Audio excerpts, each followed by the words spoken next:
join us from the coziness of your home. Looks like she's in the kitchen. Hey girl, what you cooking? But you can join us from your home and watch the show. So earlier this week, we talked to former NFL star Mike Cosson. He was here with his wife, country star Janet. Members will be James Sharon. Here. Judge, I'm sorry. Judge Sharon. The other ballot, I'm sorry. Members of council, Tom Callahan. Not here. Well, Dan Clark, Keith Frank, Jason Retzel, and Brett Cathy, and Christina Monroe. That's who we running. I'm just introducing everybody that will be running Monroe as well. I'm sorry. All right. Moving right along with the program, I would like to introduce our moderators for this evening. David Bowdery, Joe Lovelace Hill, and Executive Director Sue Hessen. Yeah. All right, public notification forum. We will start with the school board, then we'll move into the city council, and then we'll move into the mayoral candidates. First, I would like to let you know how the format will be handled. It'll be a question and answer format, council and mayoral. Each candidate will have 2 minutes to provide an opening statement. Following opening statements, Ms. Lovelace will address a question to the candidate. The initial candidate will have 2 minutes to respond. The remaining candidates will also have an opportunity to respond if they choose to. The last minute of the discussion. This process will continue until the question is asked, and each candidate has an opportunity to answer the question. We will have a closing statement from each candidate lasting no longer than 2 minutes. For the town hall format, the school board, each school board member will have 2 minutes to provide an opening statement. Following opening statement, Ms. Lovelace will address a question to the group of school board members. They have 2 minutes to answer. Once all questions have been asked and each school board member has had an opportunity to answer, they may follow up closing statements again lasting no longer than 2 minutes. School board presentation will be first, city council presentation, mayoral presentation, and at the end of the conclusion of this for the candidates, we will acknowledge and appreciation of all participants, and then we'll have closing remarks from the NAACP 3R development. That'll be our process. Will we be able to ask questions? No, it'll just be asking questions from the moderators. All right, this time I will turn it over to the school board and the moderators. Thank you. Hello, everyone. We are so pleased to be here tonight. My name is Joe Lovelace. I'm with the legal voters of the Dayton area. And David Bowdery will also be moderator. We will take our turn. We're not tag team. So, for this evening, the discussion, we will apply the league rules. And that is that this is a candidate forum and not a debate. The league requires civil issue-based answers to all questions. Candidates' responses are timed to ensure that every candidate has the same amount of time to address the audience. Each candidate, as they say, will get 2 minutes opening, 2 minutes to answer your question, and 2 minutes closing. So we'll start first with Anita. Anita, what is your opinion on working with the city to actively develop a recruitment plan to bring more minorities, both teachers and administrators, into the school system? Well, good evening. My name is Anita Scheibert, and I have been on the school board for the past 4 years. This would be our second term. One of the things that we've done in regard to diversity, hiring, is following our strategic plan, which we established at the beginning of the term that we began 4 years ago. Our strategic plan dealt with academic improvement, health and wellness, and communication and community responses. We also are aiming to bring in the best teachers for our district. Our pupil personnel person has done a wonderful job in having an urban district hiring fair every spring for the last 2 years. We have had some wonderful responses to that with new and some seasoned teachers who are beginning to hear that Middletown might just be the place they want to come. Candidates are also encouraged to be sure that Middletown is a good fit for you, as well as you being a good fit for Middletown. So I think those are the efforts that we've worked on so far, along with the superintendent and his administrative team. So Chris, the same question. What's your opinion on working with the city to actively develop a recruitment plan to bring more minorities, both teachers and administrators, into the school system? Hi everyone, I'm Chris. I'm going to echo some of what Anita explained. 4 years ago we came on board and we had an opportunity to invite the public in to help inform our strategic plan. And one of the key pillars of the strategic plan was diversity and inclusiveness. And so we know this is an issue. We know that we want to attract talent. We know we want to get the best adults to work with our young people. And in doing so, I can't speak highly enough about Beth Hauser, who is our HR person in our district. She sets a temperament in our district that I think encourages people, that attracts people to come to Middletown. And as Anita indicated, we have an urban educator event, which I know other districts are trying to copy off of Middletown, because we've been able to bring a lot of folks in and get to know them. And one of the kind of the unfortunate good things is when you kind of are doing things different, you have people who want to come here, and people want to stay here. And I know that wasn't always the case. When we entered as board members a couple years ago, attrition wasn't an issue. We had a lot of our talented folks leaving our district. And I think the statistic is, I'm right in the state of the district, Mr. Mulligan and I are going to speak next week. I think 90% of our staff stay, which is a good number because continuity is important. The relationships that our teachers build with the young people and the principals, the administrators, upper administration is critical for us being able to do our job.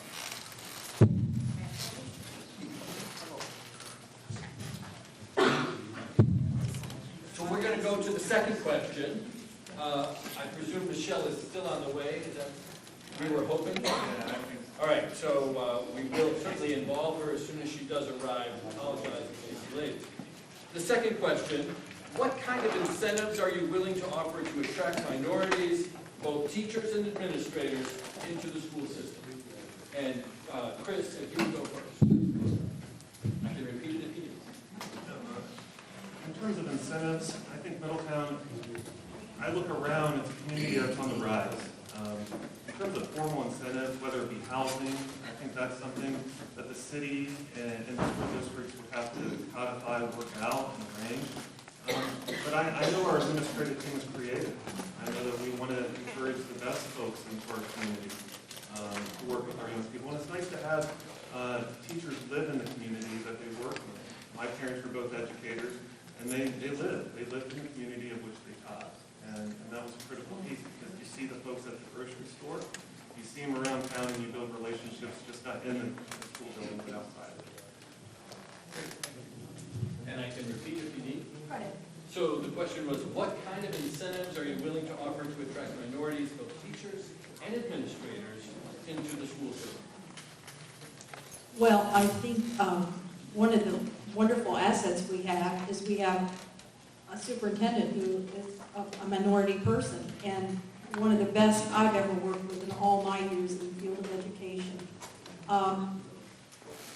Rather than tangible things or false promises, what he's done is created a camaraderie among the teachers in Middletown that is very palpable if you're ever in the schools. And we do try to go to events as much as possible. We have teacher leaders who are helping. We have communities, little communities of educators within that are helping one another. It's a district that anybody would want to be in. I look around at the city of Middletown and I think we have an amazing built-in diversity within our city. I think people might feel that they're welcome here. I would. We have all nationalities. We have increasing numbers of new nationalities in here. People are working together. I don't know if any of you went to the Hispanic celebration that was last week at Middletown High School for the entire community. We try to celebrate many things and many people. We live in diversity. We present a perfect palette for a teacher who would want to come in and work in a diverse community. And Deb Hauser, the pupil personnel person, makes that very clear. And when she has her fairs, her urban educator fairs, you see a great variety of people coming and are interested in this. So I think we are doing something, but just by the fact that we are a very diverse community, we're an example of things that can work here. You know, I think people in Middletown can work together and do work together. Thank you very much. Okay, for our third question, I was told that I talked too low, and my husband said I had a big mouth. That's not true. So for the third question, I will talk louder. How can the hiring process of our educators and administrators become more transparent to the community? And we'll start with you, Anita.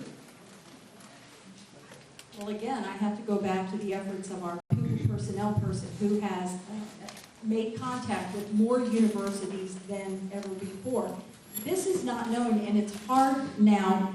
We live in a community where we don't have a local newspaper, and I find that our community is missing that. Lots of stuff is online, but frankly, a lot of people are not online. A lot of people don't know where to look, and so I think you miss a lot of what goes on. I wouldn't know this if I were not a school board member. I would not be privy to all these events that happen with new teachers in the hiring process and in advertising. But I know that Mrs. Hauser is relentless in traveling around with a team and talking to university students in many different universities in our area. She goes pretty much, I'm not sure what her radius is of traveling, but I know that she is making an effort to do more than ever before. And as Chris said, someone from the state of Ohio wanted to use her program. They asked if they could use her program. So she is trying as hard as she can to bring diverse people into our teaching staff. So that's pretty much what I can say about that. Chris, same question.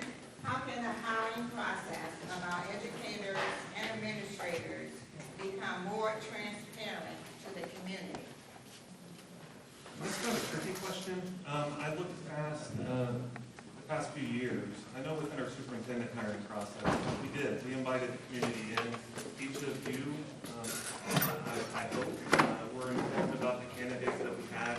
And I think many folks were invited in to sit in on the interviews. We had welcoming committees to be able to help inform us on what are the attributes of those people who are going to be most tangible within leading our district. And so on that front, I would have to sit here and say that that process on that level, a level that we control as school board members, we wasn't transparent. And then it gets kind of tricky, because as you look at coaches or teachers, how transparent, how much input, because we lean on professionals to do their job, whether it be our superintendent, who we think is incredibly talented to attract talent, and our HR person, who I think is incredibly talented to bring in the right people. And sometimes, and this is what I find as a school board member, where does your point begin and end in regards to how much influence and how do you shape those things? And so we try to make sure we understand the themes, the priorities, the temperament of the people that we have. But we do lean upon the people who we hire. And we trust that we hire the right people at the top, and so their ideas filter through the system and make sure that things are flowing smoothly. Thank you. So So I'm on the corded mic, maybe that's easier to hear me? Maybe not? Yes. A little better?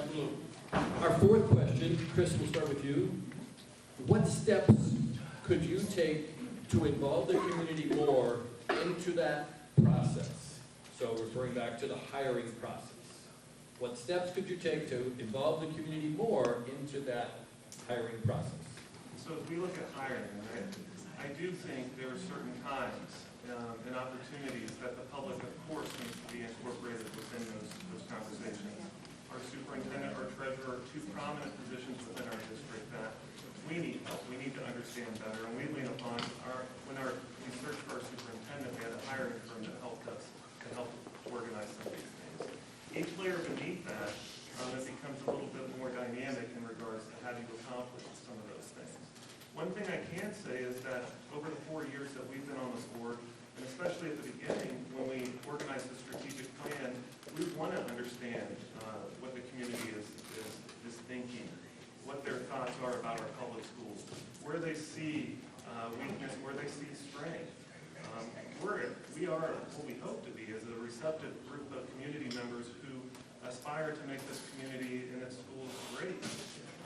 I can sit here next to Anita with confidence. I know my colleagues. I know Anita well. And I know when she sits up here with the intent of doing great things for Middletown. She is passionate about this, as is Michelle, as is our team. And so as we look at the strategic plan, in a year or so, we're going to invite the community back into that conversation and figure out, hey, 4 years ago, we had a talk and we figured out some things, and we believe we've implemented it well. You see some of these things if you're on Facebook or Twitter, and beyond that, if you've attended our events at the high school, as you go into, we've kind of taken a different angle at our community profile, where we invite the community in to experience. Because I think you can hear certain things about our schools, but until you experience it, until you meet our kids, until you meet our teachers, and understand what they are doing, how passionate they are about this, I think you can kind of go off the state report card or some image of what the schools are like. And I can tell you as a parent of 2 kids who are students in Middletown City Schools, that their experiences, their ability to kind of navigate a world as they go through school is going to prepare them unequivocally compared to any other kid, any other school district, any other place in the United States. I'm an educator at heart, and I wouldn't risk my 2 children's future on what I would think would be a risky bet. I trust this school, I trust our teachers, and we try to do our best to incorporate the community in the best ways possible in the decisions that we make. So he's pretty much told you everything. But, he always does that. But, as he said, we came in as 3 new people. Actually, there were 4 of us on the board when we came in. We had definite ideas about what we hoped was going to happen. We wanted to see Middletown schools become better, become a better source of education for the children, attract more people. Chris was often one who said, why can't we be the best district in the state of Ohio? And why can't we? There is no reason. We are given children who can learn as well as any other children in the state of Ohio.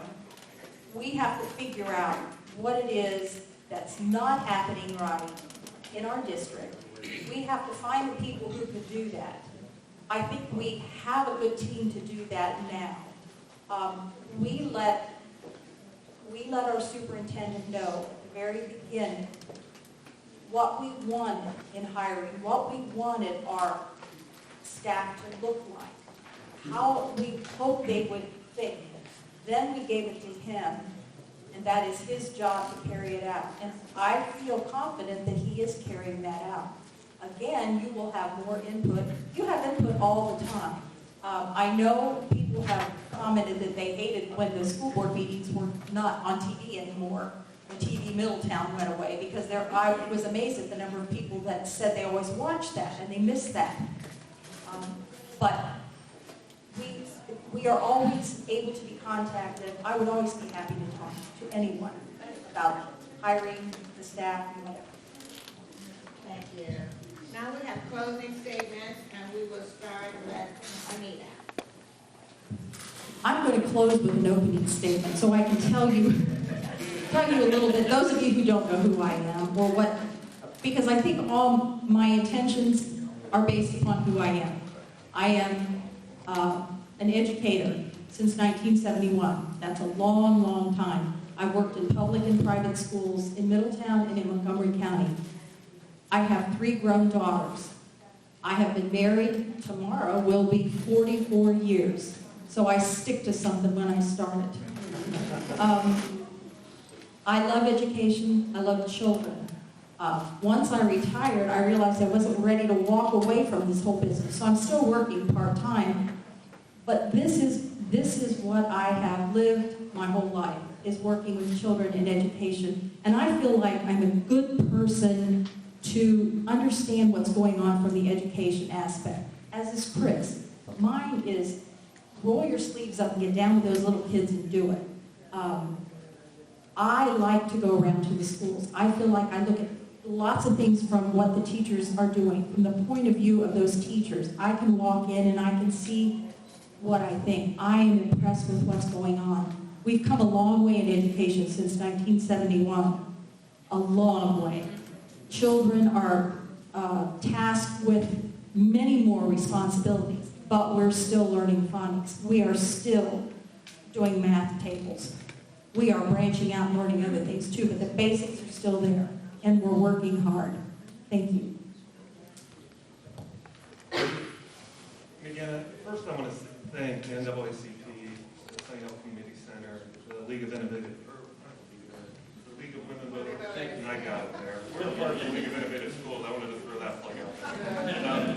But like Anita, I'm an educator. I grew up with 2 parents who were Middletown educators. Some of you might have my mom or my dad as a teacher. So I grew up in a household that valued education. And I tried to leave the family business. I tried to resist it, but it's in my blood. And having an opportunity to be involved, having an opportunity to influence the narrative of what's going on in our schools is a great privilege, and I appreciate that opportunity. And I thank the voters who allowed us 4 years ago to sit in these seats and help make decisions that we feel are going to move our community forward in our schools. I was talking to Mr. Johnson on the phone prior to this forum, and I think you had indicated that it is education that's the foundation of a community. You said something to the light. And I believe fully that our community, our future is centered on how our schools do. And I'm an athlete, I'm a competitor, I hate to lose. And again, it's in my Urso DNA to fight. And I'm going to fight to the bitter end for the kids in the community because they're worth it. And I appreciate you showing up tonight because you're interested in what's going on in the community. And hopefully that we reflect what you're looking for as you're looking for school leaders in the community.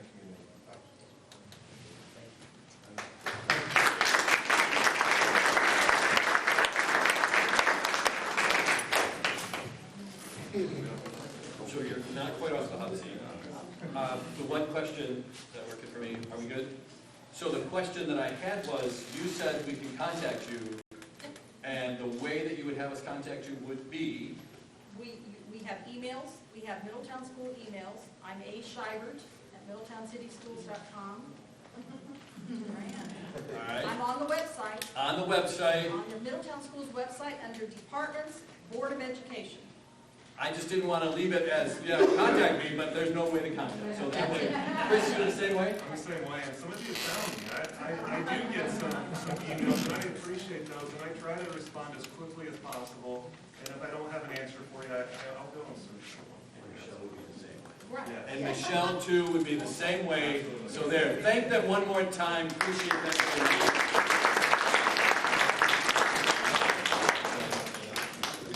Oh, this person, who is that? I don't know if I turned that on. Okay. We're going to switch it up a little bit. We're going to have the mayoral candidates come up next.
Now we're starting with the Mayoral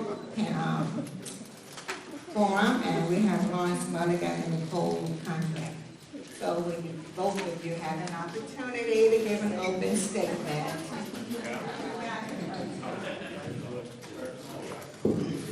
Well, good evening. I'd like to express my thanks to the NAACP and the Second Ward Community Council for hosting tonight's forum. This is 2 in a row. We had the chamber last night.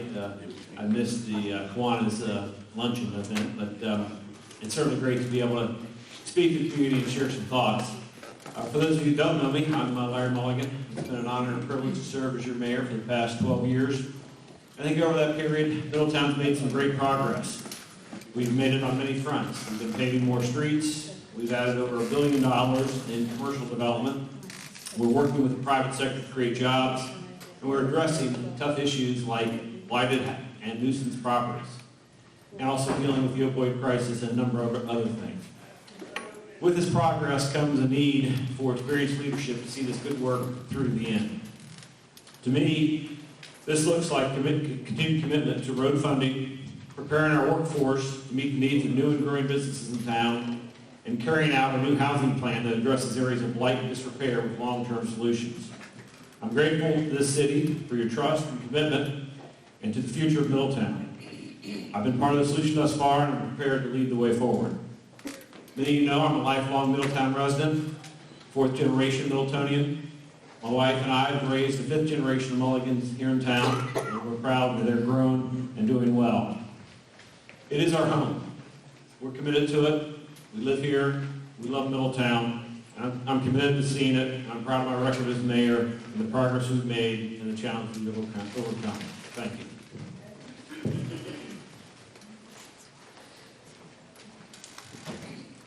My name is Nicole Condrey, and I am a citizen of Middletown. I'm running for mayor this year.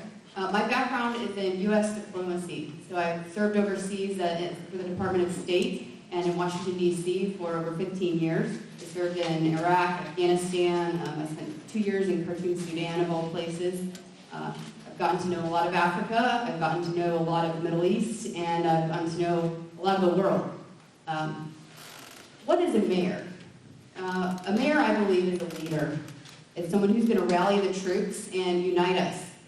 We have to realize that we all share a common goal. We have a mission here that we can work together and accomplish.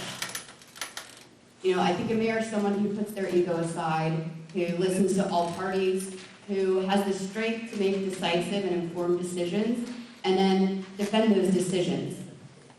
A mayor is an ambassador or a diplomat of our people, of our land, of our businesses, of our culture, and of our shared dream for the future. A mayor is responsible for cultivating relationships with our neighboring cities and defending the livelihood of our own city at the same time. To do that, I think we have to communicate, and I feel the city has failed to communicate in many ways. I think we need to improve that, and I am a very good communicator, and I look forward to doing that with all of you. This campaign has been an incredible journey for me. I would have never thought some of the people I've met over the last few months, wow, Middletown has some passionate, incredible people here. Some of them obviously look for some political drama, which I have to kind of laugh at, but for the majority of you, there's passion, there's energetic, you guys are full of ideas, and you have a willingness to follow through. You just need a leader who's willing to take you there and can help push you all in the right direction together. I've had both sides of the fence fight over which one I belong to, which to me means that I'm the right person for this nonpartisan position. Nicole, the first question goes to you. If elected or re-elected, how will you promote the city to regional and national companies to make it attractive so that businesses will want to build here? Oh, that's a great question, and actually I think that's one of the most important things we need to do as this city. I think we need to lean not only on our economic development department to help them push things forward, but also the Chamber of Commerce. We have the Middletown Visitors Bureau. Actually, I will say, sometimes when something, a train is going in the right direction, you need to let it go. And the Middletown Visitors Bureau is a train that's moving in the right direction. They're doing an incredible job of promoting Middletown and getting out to our businesses right now and saying, hey, you need to get your word out about your business elsewhere. They're showing businesses where there's free advertising to be had. and I think that's amazing. I want to make sure that that train continues on those tracks. I think we need to get more creative about ways to communicate what's going on here in Middletown. Social media is changing dramatically in so many different ways, so we need to continue to look and evolve how we're promoting things. I think we also need to recognize that we need to broaden what we're looking for in businesses here in Middletown. We have a lot of great things to offer. We're between two major metropolitan areas, which gives a short commute. Sometimes people can, actually one spouse can work in one city, one in the other, and here they are living in Middletown. We need to bring more jobs here. We need research and development. I don't know why we really haven't focused on that as a city, but we're in the aerospace corridor, and we should really look into seeing if we can't build some opportunities for those businesses to come here. So there's a wide variety of ways that we can promote this city, and I look forward to finding those unique ways to do that. Thank you. On to the same question. If elected or re-elected, how will you promote the city to regional and national companies to make it attractive so that businesses will want to come here? Thank you. I believe we've done a good job of that. I mentioned the $1 billion of investment we've had over the past few years. That is not necessarily easy work. It takes a long time to develop a lot of these leads. We have great partnerships with Jobs Ohio through Ready Cincinnati and the Dayton Development Corporation. Those are the two main funnels the state has for its efforts in attracting companies to this state and to the region, and different parts of the state and other parts of the country and part of the world compete for these jobs. We've competed for very aggressive opportunities to come here in Middletown. AK Research, where I'm going to be presenting my State of the City next week, was one such opportunity. AK was, they're a Fortune 500 company. They could really locate that facility anywhere in the country, anywhere really in the world. And we worked with them, collaborated to keep them here. We thought it was important to keep those jobs here, and we want to see them grow and develop that. And it was a years-long effort to do so. Another great opportunity was the NTE power plant. That gives us over 400,000 megawatts of electricity right here in Middletown, Ohio. And it's very competitive. It's all generated by natural gas and allows for a competitive source for electricity for manufacturing jobs in the region. And that's a competitive advantage that other parts of the world don't have. There are other, certainly, opportunities we've had in terms of working with more local businesses. Cohen Recycling opened up their cobalt facility here in Middletown. It does electronics recycling. That's, again, a fourth-generation family-owned business here in Middletown that's done well. And we've worked with many others to keep them here, help them grow and develop in a number of partnerships with workforce development, as well as incentives to attract them. So I look forward to continuing those efforts. Thank you. Thank you. In our tech team, I get question 2. So, Lawrence, we'll start with you. What steps would you take to move Middletown forward in order to make the city more competitive economically with the surrounding cities?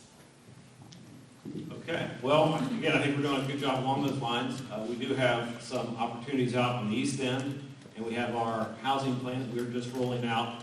It's going to do 2 things. One, it's going to help us attract a workforce to Middletown. Employers more and more look for a workforce that's ready and able to meet their needs. It's not so much about location, it's not so much about the incentives, but it's about the workforce.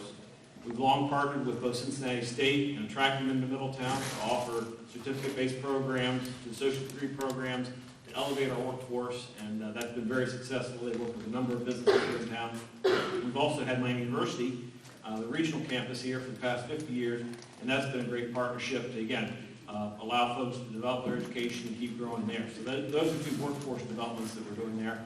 And then beyond that, it's really a matter of working with folks to, open up opportunities. I mentioned the land on the East End. We are actively marketing that.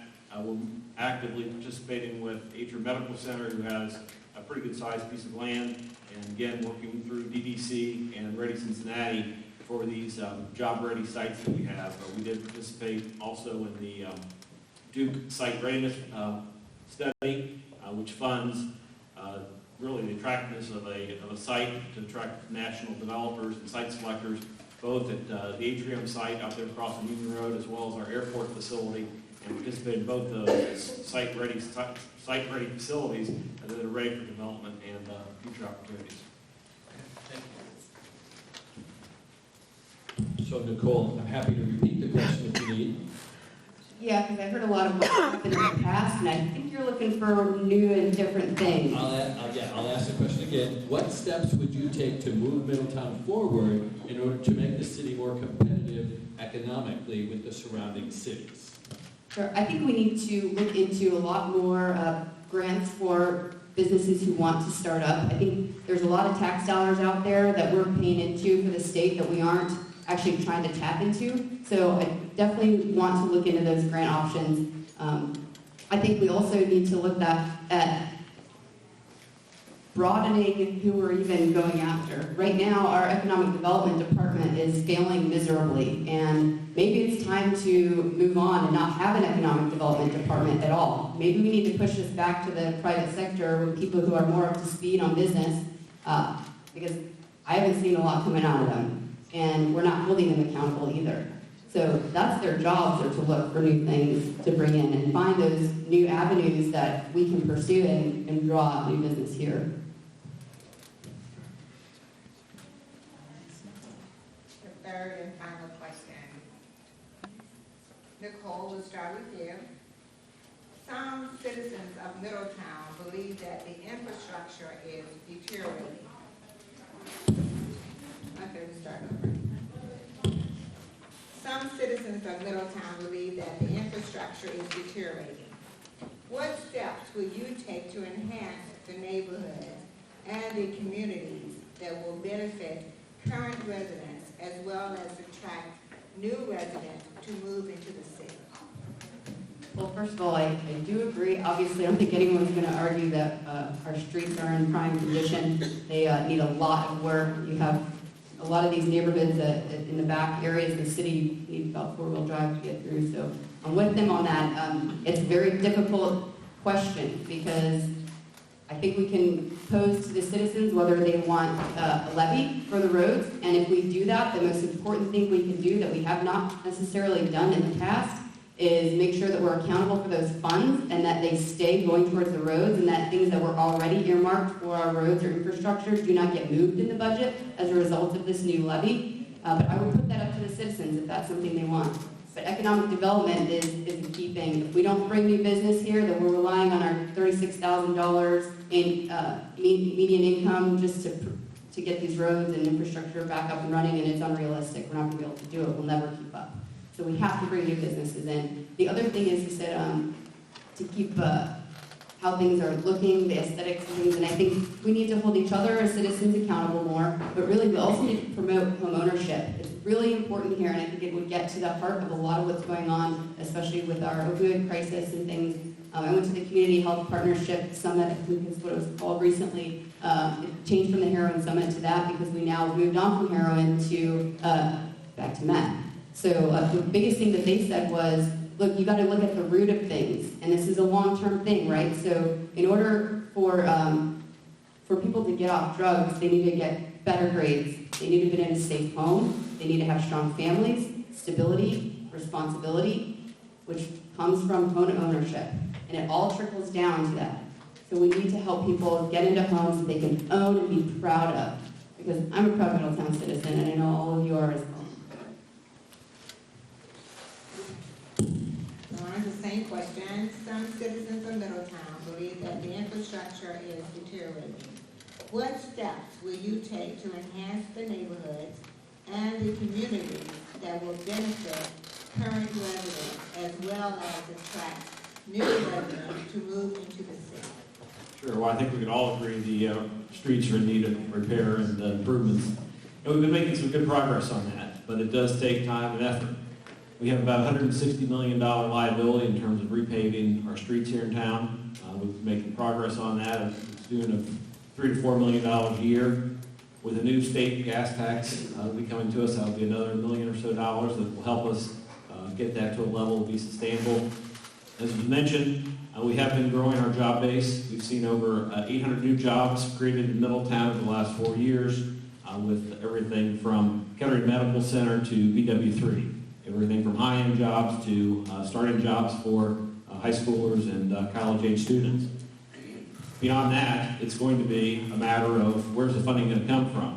I like the opportunity of seeking money from the state, but we have to be realistic. Over the past 10 years, the state, to balance their budget back in 2009 at the depth of the recession, took it upon themselves to pull back from local governments, the local government fund, which cost Middletown about $1 million, which represents about $10 million over that period. That very well could have gone to fund police department jobs, fire department jobs, could have paid for a lot of roads here in Middletown. So the state isn't necessarily the answer there. Part of it needs to be local.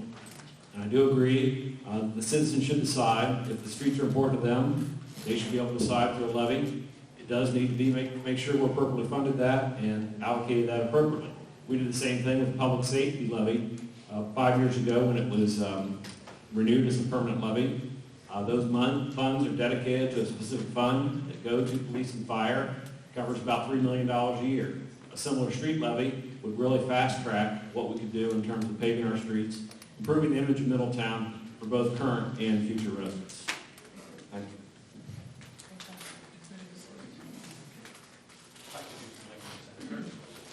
you. So I just wanted to make sure that we understand the process. We're going to move now to a closing because, Larry, you started. Be okay, Nicole, would you get us started with your closing? 2 minutes for closing, and you'll pass it over to Larry. All right, well, I've lived in Middletown for just over 2 years, and some people might say, you've only been here for 2 years, and I say, well, I got here as fast as I could. I've spent the last 37 years of my life, the way I look at it, going around the world and gaining experiences to put me here today. And Larry asked, he called for experienced leadership. Here I am. I'll tell you what I didn't mention earlier is I'm part of Team Fast Tracks, the skydiving team. It sounds crazy. I went from U.S. diplomat to a professional skydiver, I know. But that's the great thing about the American dream. You can do so many things here. So my second job, I spend it inspiring people. Inspiring people to be great patriots of this country and to take ownership and to get out there and be a part of their community. I put my life in the hands of my teammates nearly every single day, and I look forward to calling all of you my teammates in 2020. As I said earlier, it's really been an honor and privilege to serve as Middletown's mayor over the past 12 years. I had no plans to go into politics when I was approached to run for this position, and I've really enjoyed it. It's expanded my horizons in so many different ways. I've learned so much more about my community, but also I've also had a history here that's really allowed me to fit in and do well. I think we've really recovered well as a city from the depths of the recession, the challenges we were dealt. No one wanted to go through that, but we did, and we came out much stronger in the end. We certainly have some work to do, keep things moving forward, and I think I'm up to that task to lead you as your mayor for the next 4 years. So look forward to seeing everyone on November 5th, and appreciate your time. And thanks again to the NAACP and the Second Ward Community Council and everyone for coming out tonight for tonight's forum. Thank you.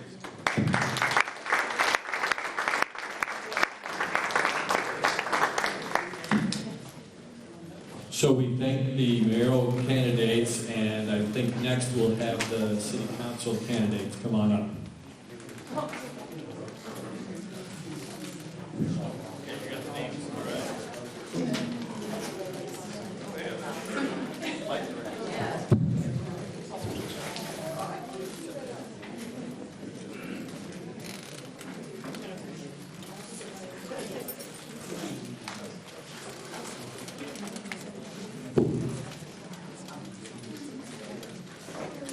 Yeah, sit in the right seat.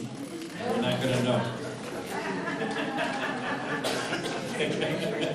You really confuse us if you change names. Yeah.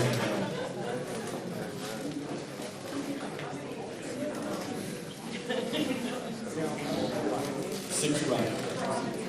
And 2 seats are okay. Sue Hesselgesser here at the League just asked a really important question. How many people are running and how many seats are available, right? So there are 2 seats available. You have 6 candidates to choose from. So maybe that's why we've got so many people still in the room, right? This is what you really want to know. We have 1 missing. Is that right? Okay, so then.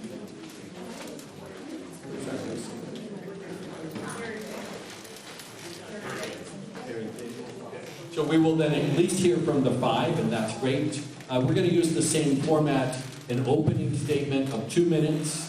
And I assume I'm going to work from this side to that side. So we'll give each person 2 minutes opening statement. Sue just pointed out the yellow gives you 30 seconds before she puts the red up, and that's when you've got to stop. We need to be careful about the time, partly because of equity, making sure that everybody has equal opportunity, but also because we don't want to be here forever. Okay, so let's get us started. I'll have you introduce yourselves, and then I won't mess up your name.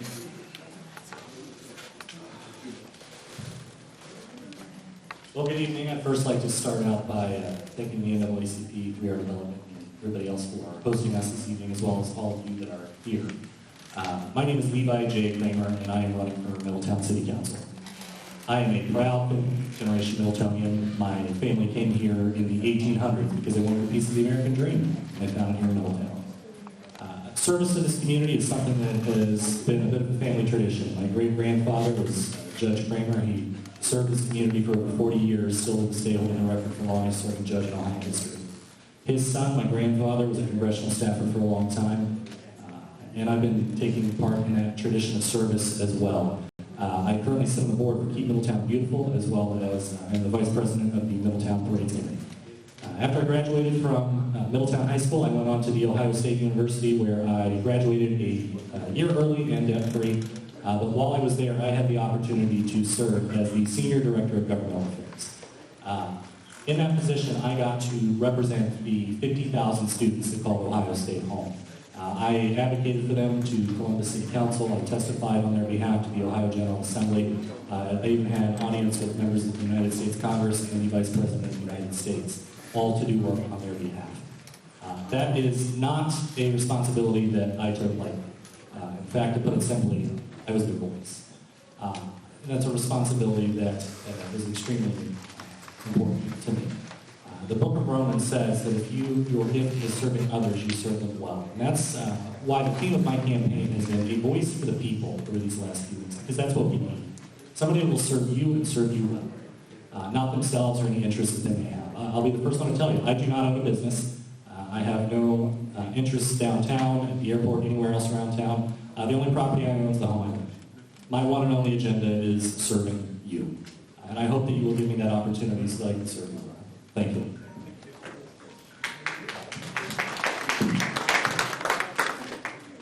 Good evening. Also, thank you for having us all here tonight. I'm Monica Nenni, and I'll stick to the script, otherwise I'll run over.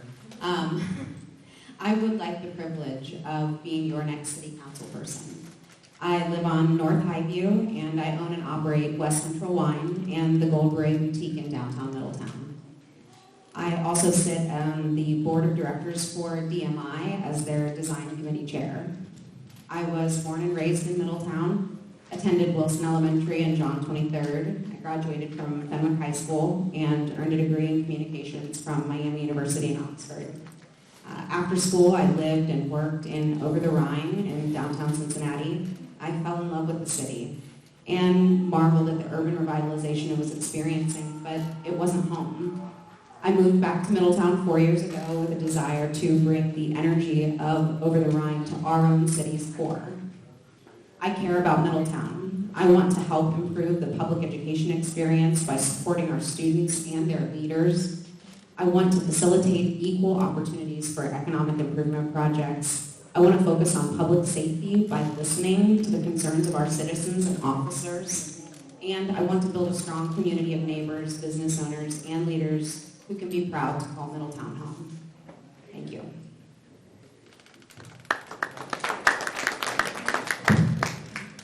Good evening. I'm Talbott Moon. I want to thank the NAACP and 3R Development and all of you for coming out this evening to learn about this important election. I'm a fifth generation Middletonian. I'm raising my two sons here with my wife, Sarah. They're the sixth generation of Moons to be raised here in Middletown. My day job is as one of the owners of Moon and Adrian Insurance, which was founded almost 100 years ago on Broad Street, where the library is now. We were there until the 1970s when we were eminent domain and moved out to Brill.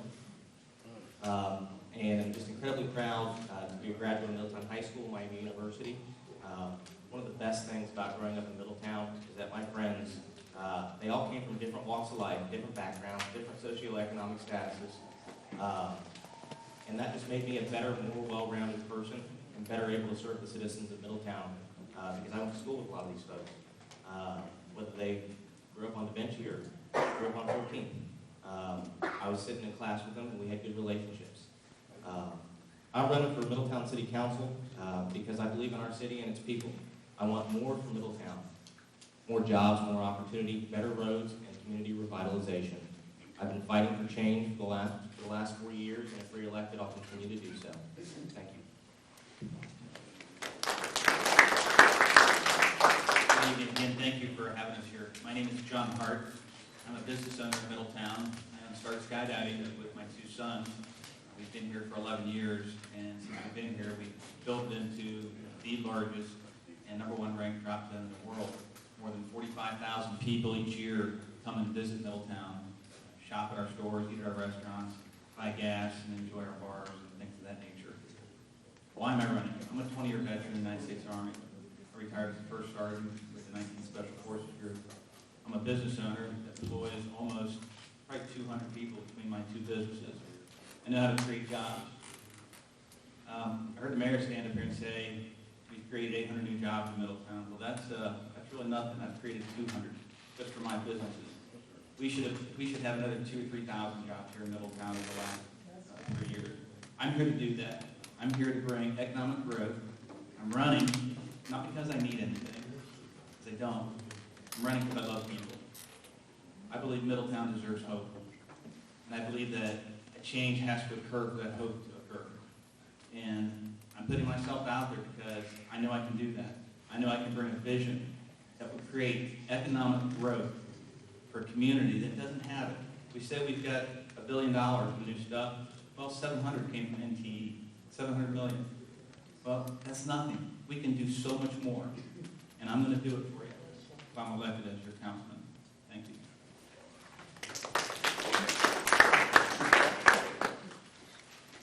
Hi, I'm Joe Wittman. I was born and raised in Middletown. Cast my first vote here 41 years ago. A lot has changed since then. Our downtown suffered and was basically abandoned, but a resurgence took place due to individuals who stood up and took chances. Everyone who was involved in those efforts worked very hard and deserves credit, including our city government. I became interested in how the city reached their decisions. I reviewed city council meetings and realized that executive sessions were used over 85% of the time. It seemed shocking, so I checked the other cities in our region, and none of them came close to that number.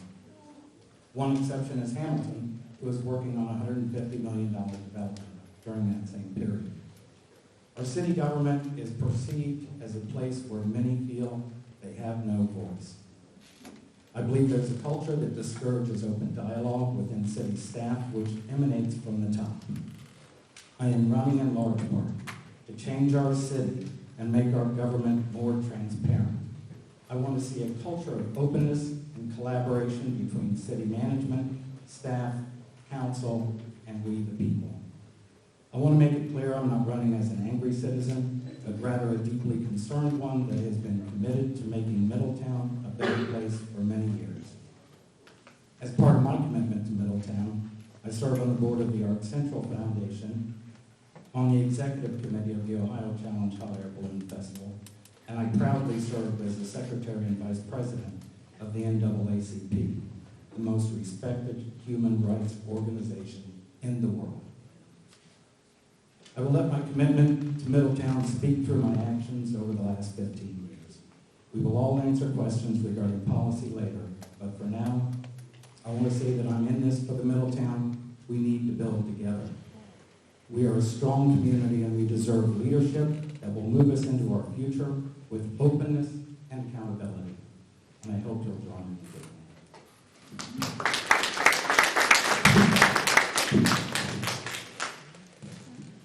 Thank you for your opening statement. I appreciate that. We are going to follow the same process we've used so Let's see, Monica, you're going to get this question first, and then we're going to pass the microphone down and then around, eventually coming back to Levi. So just understand that. I'm going to read this once. I'll read it again if you need. My sense is you'd rather hear from them than hear me repeat this question. So listen carefully. If you want to take notes, please do. Middletown is becoming more diverse in its culture, and this has a significant impact on our school system as well as on our city as a whole.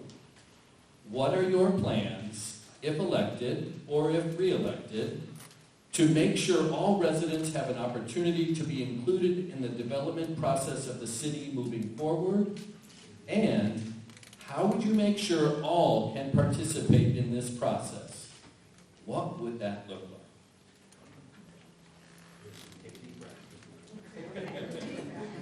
That was a long question.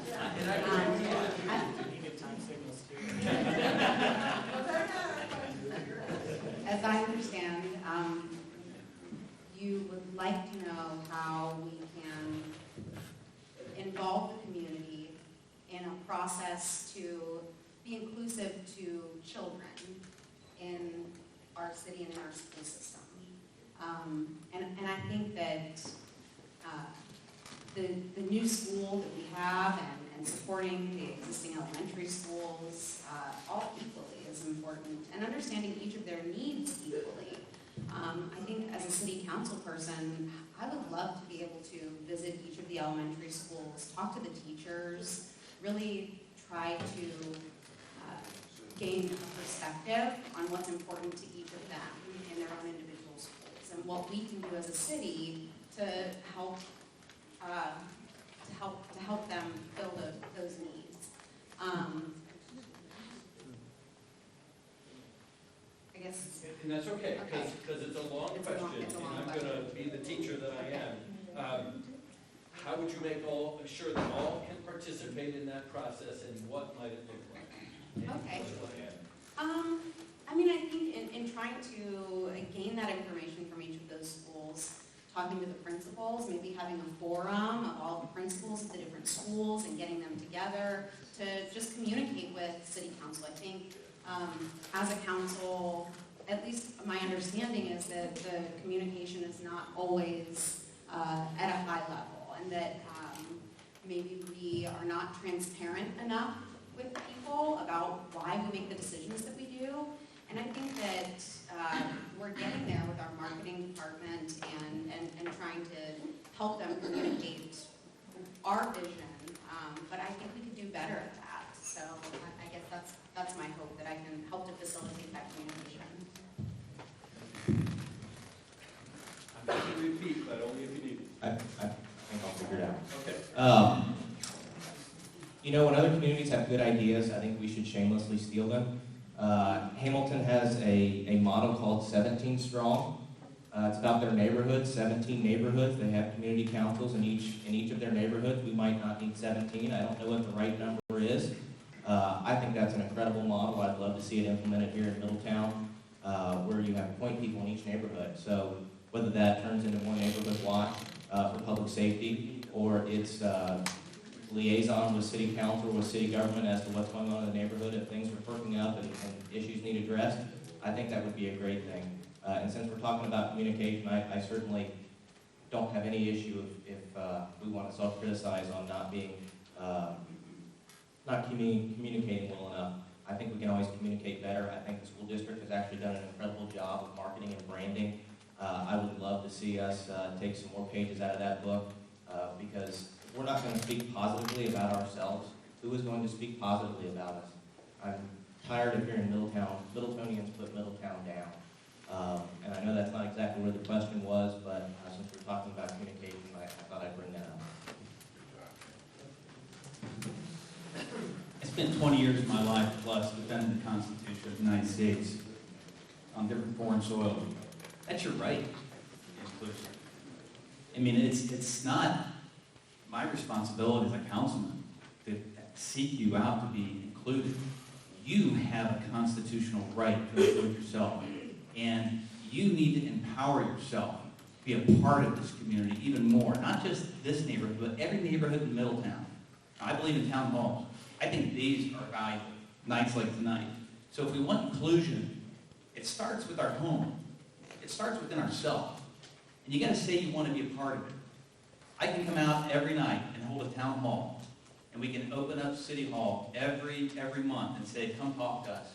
And you don't come. But if you don't empower yourself to be a part of the solution, then you're a part of the problem. I think our school system is phenomenal. It got a bad rap instead it got a bad grade, but I believe we've got amazing teachers that love the kids that go to Middletown. I know it. I see it. I talk to them. You got to be involved. So if we want to be included and we want the diversity of inclusion, I'm asking you, remember the men and women that defended the Constitution and said you have that right to be a part of your community and to take ownership in your community. If we want it better, it's going to start right here with each of you. All I am is a tool.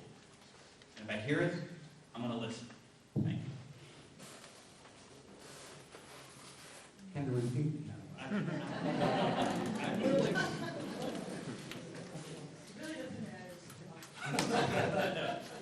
About anything? About inclusiveness in this city. The city, I think, has had some issues with inclusiveness. I think everybody in this room knows that, or most people in this room know that. I would like to see the board system implemented again. I voted against it when we decided to leave that behind. I think we lost a lot of representation, especially down here in the second ward, and I think that's valuable. As a city leader, I think it's incumbent upon that leader to reach out. I'm not going to wait for people to come to me and ask me questions or give me ideas. I would actively seek it out. Those of you who know me know that's how I am. That's how I work. I think one of my ideas and I'm not the best public speaker, so forgive my shakes, but I work usually better in the background than the foreground. But one of my ideas, once I get on council, I'd like to get the kids out of every school, their student council, to come to city council, get them involved in politics, let them learn the system, and send them back to find out what they need in their life. Then let them come back and tell us. If we as a city don't know what our kids are thinking, how can we have programs or take actions that will benefit them? So that's what I've got on that. I will not leave Levi out. What was the question? So, I'm going to agree with a lot of what has been said here. I think it really boils down to two things: accountability and approachability.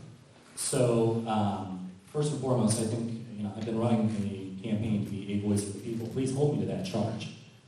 If somebody is up there and just working without listening to you, that's a mistake, and that's not somebody that is serving you. I agree. I think town halls are a great way to do it. I've done numerous over the course of this campaign. I actually held my very first one in this room a while ago. I like what Mr. Hart said about using your rights to approach your council members, but I think that even more so than asking for you to come to council, I think your council members need to be out in the community. They need to be out in the 4 wards, talking to everybody, finding out what's going on with them, and listening to you. God gave me 2 ears and 1 mouth. I meant to talk, but I meant to listen twice as much as that. And if somebody isn't listening to you, then they're not doing the work for you. I think when we look at big decisions, we need to have a round table with members of the community from all 4 wards so that we can see that when we move forward with business development, that the entire city as a whole can benefit from it. Thank you.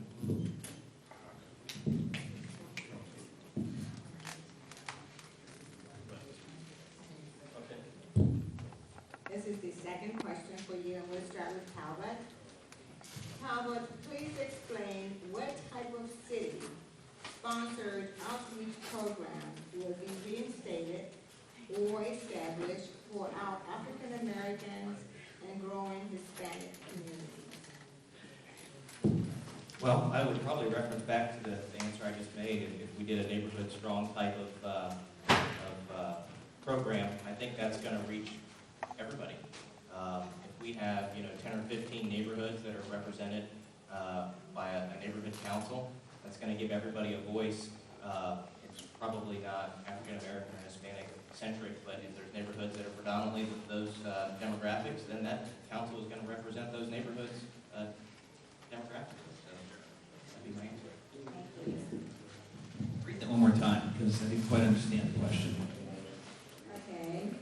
Please explain what type of city-sponsored outreach programs would be reinstated or established for our African-American and growing Hispanic communities.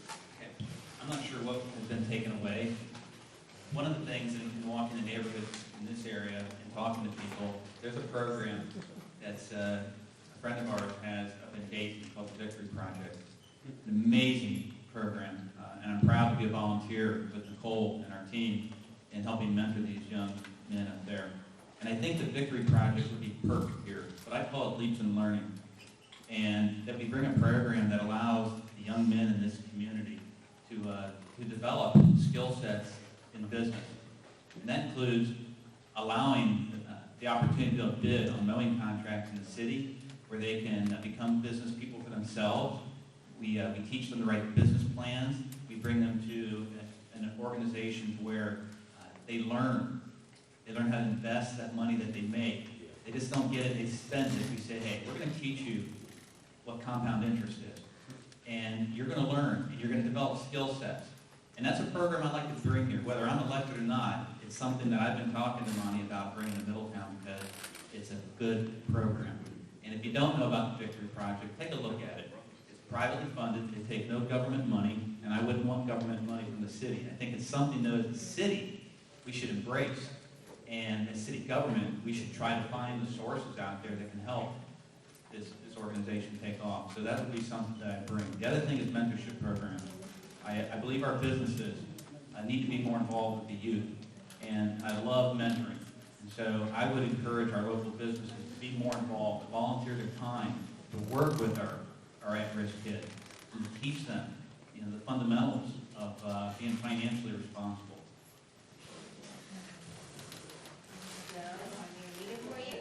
No. I'm not sure what's been taken away either, but I know I wouldn't make any decision without reaching out and getting the community involved. It's just that simple. I know working with the Art Central Foundation, many of you know the murals done inside of this building were done by the Art Central Foundation. I'm very proud to be a part of that organization. My wife is the director of it, so I have to carry a lot of things and I do a lot for all of them. One of our outreaches last year was painting the outside of this building. But I know when we do murals with kids that are in our program from Middletown and 7 surrounding school districts, every kid's name goes on one of those murals. And what that does is give them ownership in their community and a sense of pride in their accomplishment. I think there's tons of things we can do. I think there's tons of things that we haven't as a city been doing, and that's why I'm running for city council.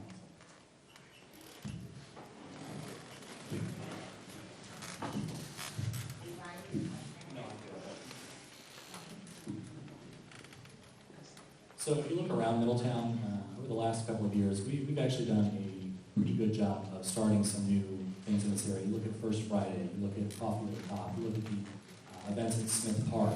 But your question was specifically referring to the African American and Latino population. And if you look at the demographics, they are in this area, down here in the second ward. I think that if we're going to look for programs that benefit those communities, this is where they need to happen in this area. I mean, we have parks in this area. This facility is a crown jewel down here as well. I'm not going to sit here and say this is the program we need. I don't have the answer for what that program is, but like I said in my previous answer, I intend on coming into these regions to find out what exactly it is that would best suit this community and pushing for that. I think if we're looking specifically towards children, we look at our school system. We partner with some of those school board members sitting in the back here and work on promoting programs in this area for African American and Latino youth. I guess to sum it all up, I say that we focus on this area because this is the population where African American youth and Latino youth predominantly live. I won't read the question again this time. I do think that, again, looking at best practices in other communities, there are other communities that have major celebrations of Latino and African American cultures. And I would love to see more of that on a citywide level. I agree that I think we need input from those communities about what they want, but I do know some of the programs that we've lost are parks and recreation programs. You know, when we stopped a lot of those, it was for financial reasons. We were all struggling, right? But we're on the way back up, and I think we need to reestablish a lot of the parks and rec programs that used to exist for our youth in their own neighborhoods.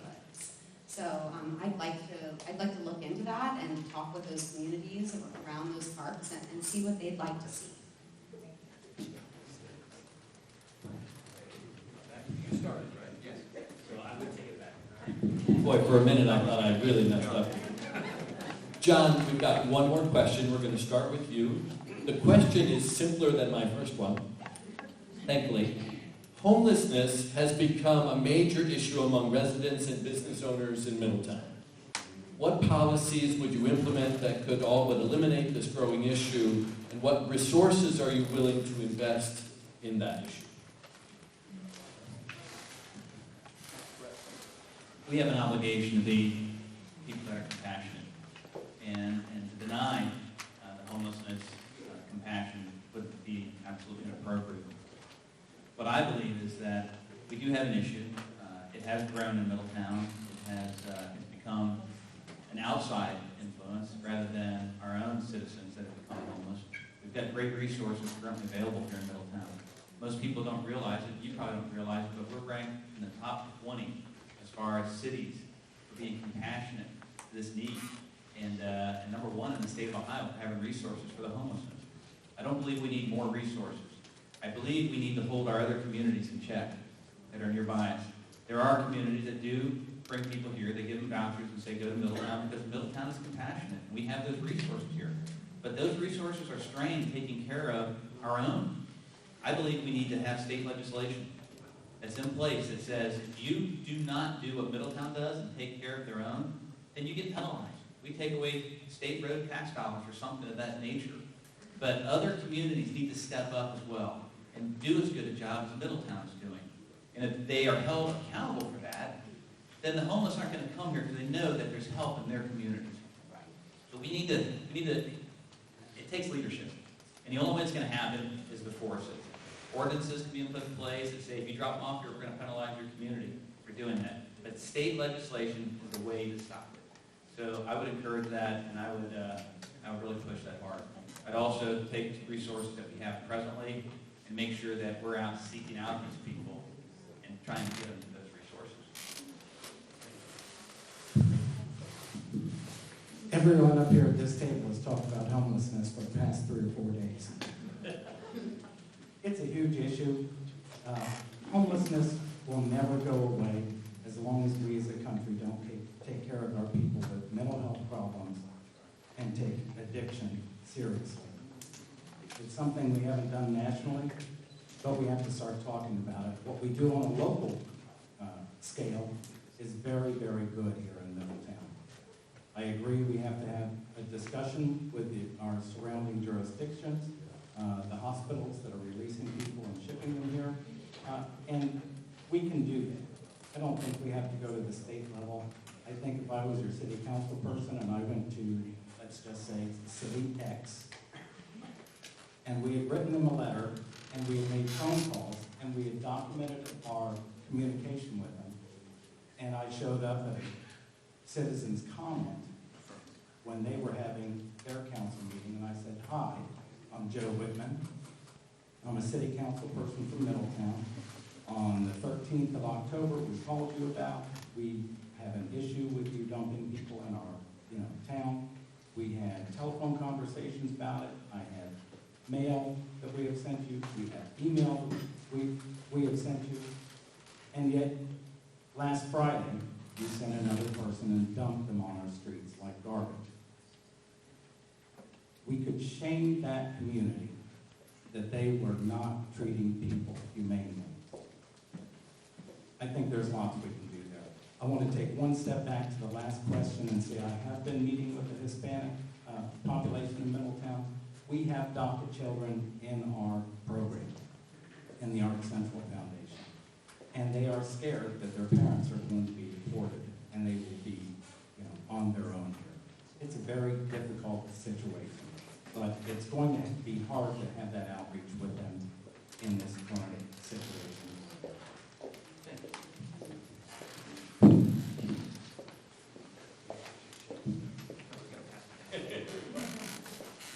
So I think when you look at the homelessness issue, you really need to look at two distinct groups here. You have the group that make up the vast majority of our homeless are in a group that Doug Atkins called situationally homeless. So these are folks that are maybe mentally ill, they're down on the luck, they're one paycheck away from being homeless, and then that one paycheck comes. I think when we look at this community, the way that you do that is you get out of the way of private industry that wants to help these folks. I mean, we see the Hope House opening a new center, 50 beds temporarily and 30 permanent residences. I think that if we continue to promote those sorts of organizations, we can help our homelessness problem dwindle. Access Counseling, for example, they say, look, we have the resources, we have the manpower, we have the money, we need a building. We would like to open a day shelter. I'm going to disagree with our city manager. He says, look, we don't want a day shelter here because all that's going to do is promote bringing more people in. And I don't think that's the sort of mindset you need to look at because these are human beings.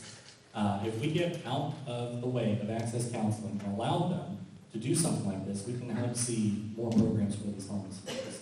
Now the other group, these are the ones that we're hearing about in the news, the people that are very aggressively panhandling in our communities, that are stealing things. I think here we have to look at policing. We have nuisance ordinances. If we can help promote that a little bit more, we can see a reduction in these crimes that are happening, whether that be people breaking into cars, stealing bikes off of people's property. But that all comes down to the fact that our police department is currently understaffed. If you look at the surrounding communities, they get about the same number of calls that we do. Middletown has 70 officers, Hamilton has 115 for the same problem. We are understaffed.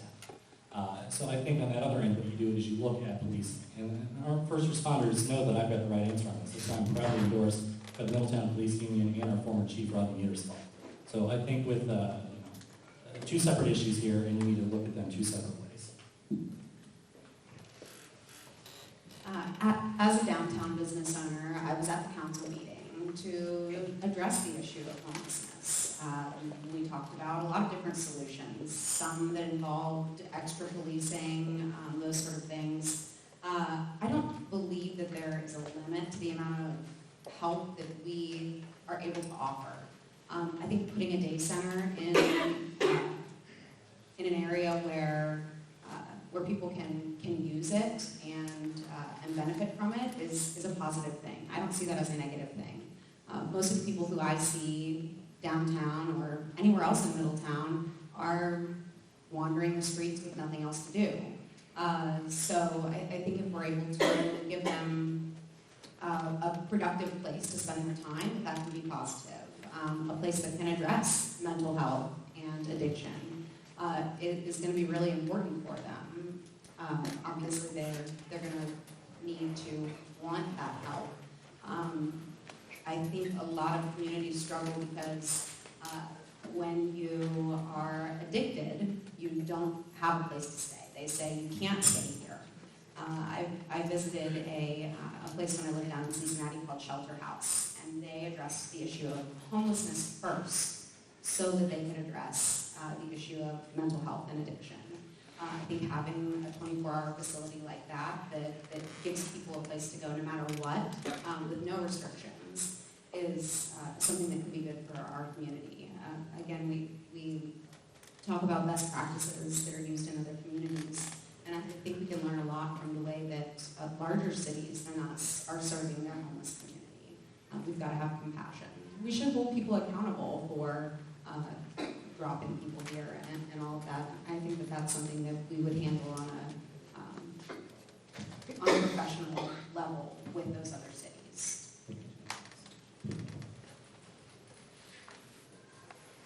You know, this is just a really, this is a sad situation. I guarantee none of these people wanted to end up in this situation.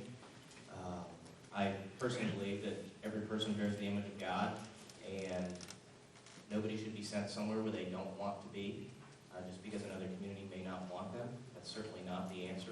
I don't believe that's what we're doing here in Middletown, and we should never do it. Homelessness is not a unique issue to Middletown. This is an issue they're facing throughout the region and throughout the country. I believe whatever the decision we end up being, whether that be recovery housing, which I've sent some information to city staff about, short-term housing for people that either have addiction or homelessness, we might look at it for homelessness, whether that be a day center. We really need to get a regional collaboration going on with both counties that we sit in. Certainly if there's state legislation, that would be something that I would be supportive of. But as Monica mentioned, I think it's going to be a relational issue between the two stations to find a collaborative opportunity, whether that be, again, day have location or recovery housing for the county. Thank you. We will now have our closing statement, and we will ask you to repeat your name. You have 2 minutes. Thank you. We'll start with Joe. Thanks for having us. It's great to be here. My big thing is community.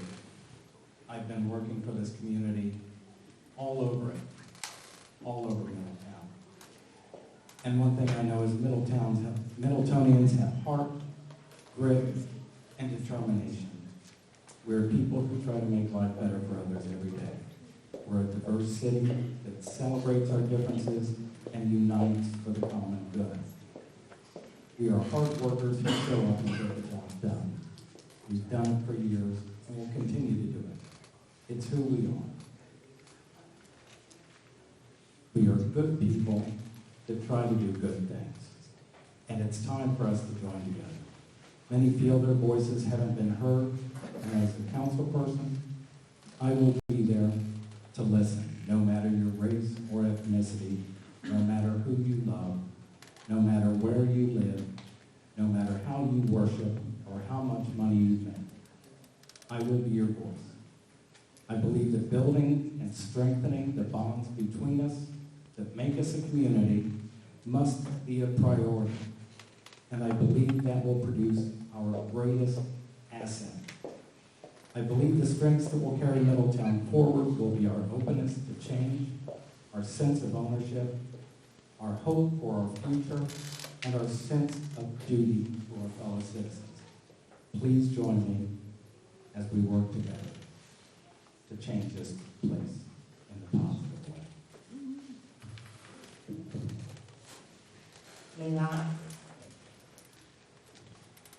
Again, I would like to thank the NAACP as well as 3R Development for hosting us and all of you for coming out this evening. Again, my name is Levi Cramer, and I'm hopefully going to be your next city council member.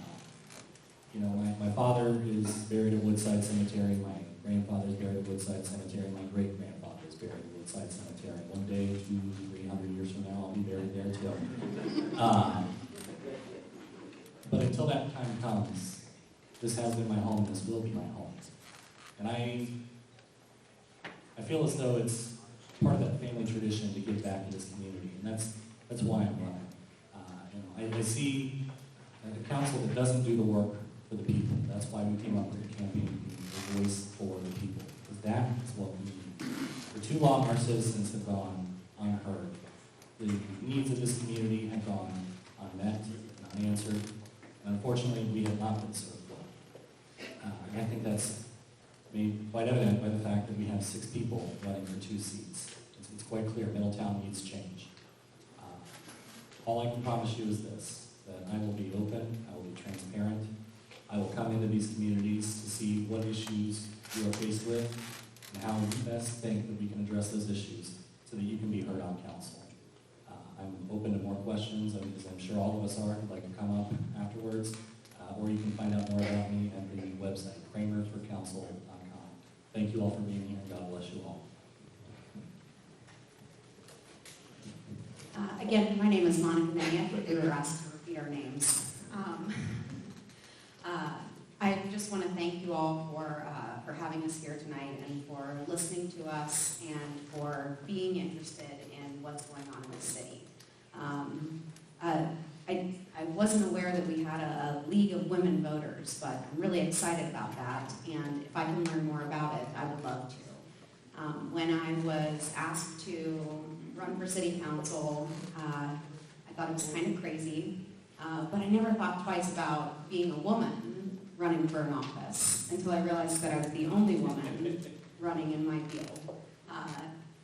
And I think that that makes me someone who is understanding and compassionate and wants to do the right thing and listen and find the best solution. So I hope that I'm able to do that for all of you as a representative on city council. I grew up sort of in the chambers. My father served on city council here for 8 years. He made a lot of decisions that didn't make him a very popular person, but he made the right decisions anyway. And I just hope that I'm able to do the same for all of you and have the opportunity to serve. Thank you.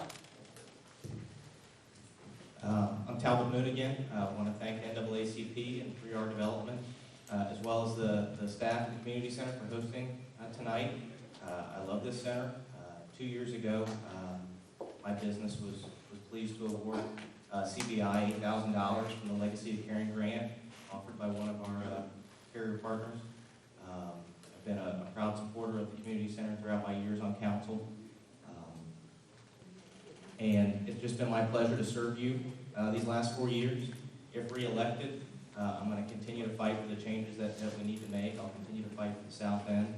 And I want to leave Middletown better than I found it. I got 2 young sons. I want them to have all the opportunities and more that I had growing up here. I don't want just more money in their pocketbook. I want a community that's stronger, that's more close-knit, that's willing to help each other when times get tough. If you're looking for somebody who's going to be honest and humble in the way they conduct their business and work with this entire community, then I ask for your vote. Thanks for coming out. My dad is buried in Arlington National Cemetery. My uncle was buried in Arlington National Cemetery. Nicole Condrey's husband was buried in Arlington National Cemetery. 18 of my friends are buried in Arlington National Cemetery. Okay? I haven't been in Middletown my entire life. I've been here 11 years as a businessman. I grew up on a farm in Brookville, Ohio, baling hay. I started with nothing and built an organization that's a $38 million business. A third of my workforce is African American. My chief counsel is Hispanic, from Columbia. My CFO is a female from Harvard graduate. My vice president of sales is a female. And my CEO is a 20-year veteran of the United States Army as well. Why am I doing this? I'm doing it because I care. I believe, I've heard a lot of things. I don't think there's enough experience on this council, and I believe we can do things a lot better. I'm not your voice. You are your voice. Your voice hasn't been heard. So what I am is the person that will hear you. I will listen to your ideas. I can't promise everything. Nobody up here can. What we can do, and what I can do, is actually listen and come up with actionable solutions. Because that's what I do best. I create solutions. I create opportunities. I create hope. And that's what an entrepreneur does. That's what a leader does. I've led men into combat, and I've led them out of combat. I've buried friends, and I've watched them die. But I never stopped. I've been in battles, and I've never withdrawn. And people ask me the same thing here, would you withdraw? And I said, no. I'm in this for the fight. I'm in this for the people of Middletown, because I care. This is a great city. It's a city that's diverse and has a great culture and has so much opportunity. And the only way this city is going to grow is change. And that means change completely. Administrative, as well as current elected officials. Thank you very much. Thank you very much. Please join me in thanking all of our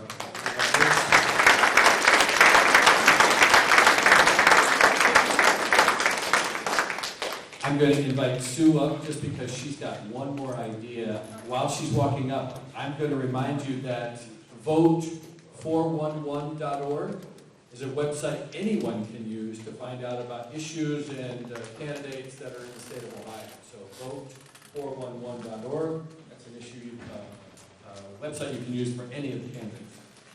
Anything you want to add?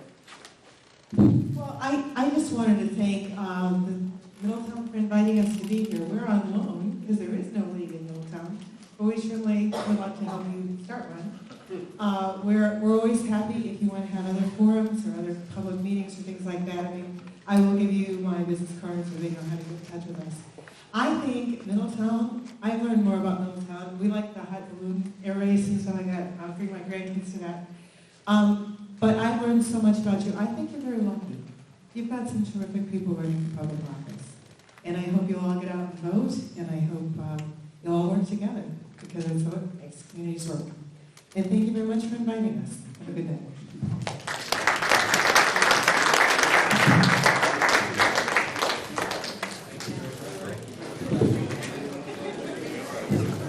I want to thank everyone for coming. Briefly, one moment, please.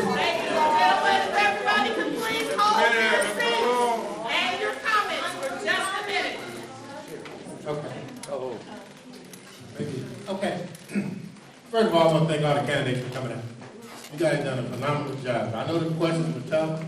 We really thought them out for you guys, but you guys have done a wonderful job going through. Even the mayor and the school board as well. So I think it's very important that we all vote. Now you have people in front of you. You can make an informed decision. You actually heard what they have to say. You can hold these people accountable. They look in your face. So do the right thing and vote. Not too many people in Middletown vote. They actually are registered voters, but they don't really vote. So we need a good turnout and make the right decision on who you want to vote for. On behalf of the NAACP, everybody's here. Raise your hand if you're on the NAACP. Okay. All right, and I want to thank Jelani Johnson, especially, because he was the one that educational board chair that put this event on. And he done a very good job of doing so. So, on behalf of the NAACP, I want to thank you guys for coming. We have two brief announcements. One is that there are memberships for the NAACP at the back of the room. Two is that on next Thursday, starting at 5:30, there will be a community harvest event, safe holiday celebration right here at the Robert Sonny Hill Community Center. Everyone is welcome and everything is free. It'll be here from 5:30 to 8:30. There'll be a chili cook-off. We are still taking entrance. But finally, and most important, is that the candidates will be around. There were questions that weren't asked, and I'm sure you have concerns that maybe didn't come up because we were trying to maintain our civility. So please know that the building is going to be open, and there is an opportunity to ask some questions and talk to the candidates. Good night, and I'm allowed to say God bless you because I'm a preacher.